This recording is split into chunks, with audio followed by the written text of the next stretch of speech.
Hey everyone, I'm Jake, and this is Don't Stop You'll Die Devlog 7.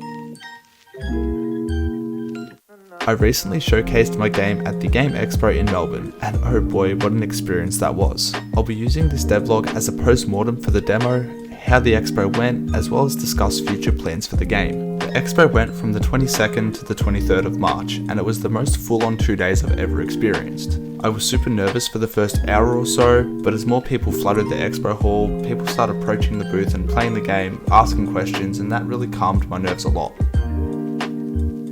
I had 2 computers set up at the booth, and they were pretty much being played the entire time. It was non-stop and packed for the majority of the day. I had a pretty wide range of demographics play the game as well, from kids to adults, gamers and non-gamers, and even some developers as well.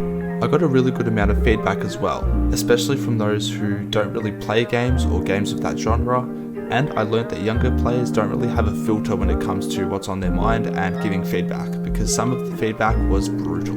Once I've had time to wind down and relax after the expo, I'll filter through all of the feedback and make a list of what things to prioritize first. I will say though, a lot of the feedback or bugs encountered throughout the expo were things that I already had on my radar, just didn't have time to fix. So I'm happy nothing game breaking or drastic popped up. After the first day was over, I headed home and pretty much crashed straight away. My social battery was non-existent at this point, and I needed a good night's rest for the following day. I rolled in nice and early on the Sunday and started off the day strong with a few small content creators interviewing me. Unfortunately, I didn't manage to get any footage of this though. The Sunday wasn't as busy as the day before, but we still had people consistently coming through and playing the game. Then the early afternoon rolled around, and the moment that was terrifying me the most happened. I was getting interviewed by the Indie Brew live on their YouTube channel. It was a pretty relaxed, laid-back chat more so than an interview, and after the first few questions I really got into the zone and felt a lot more comfortable. And I'll be honest, I'm not the biggest fan of being on that side of the camera, and I really don't like to be perceived in person, so this was very daunting, but it was definitely a highlight of the weekend. I'll leave a link to that live stream video, as well as the timestamp of my interview in the description below. And if you enjoy the format of their videos and just love anything indie games, be sure to subscribe to their channel and follow them on their socials.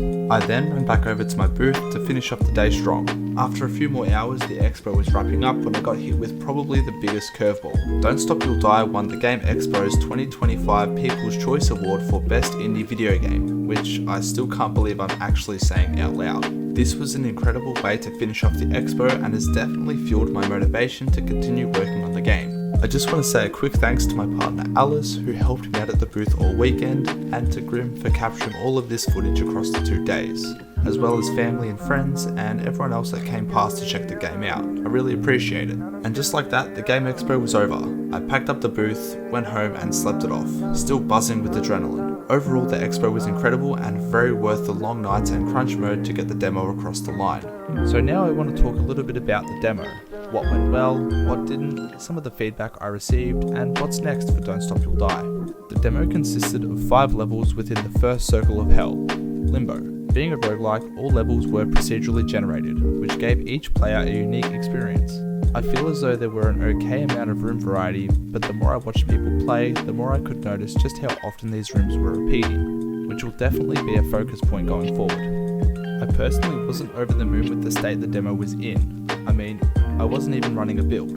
It was all being played in editor, with some editor code that makes Unity's default play mode run in full screen, which was a good enough workaround. On top of that, all of the feedback seemed to be fairly consistent with my thoughts on the game. For example, most players thought the difficulty was brutal, which isn't necessarily bad for a demo because people either played multiple runs or ended up coming back for more.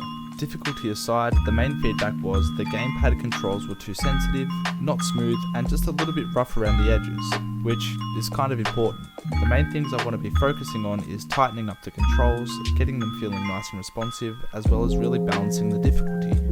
I've gone through all of the feedback and categorized it in a spreadsheet, and will essentially go through the list one by one and chip away at fixing those things in particular. With that being said, the first thing to do is actually get a stable build sorted so I can update the demo on itch.io and get the new version into your hands.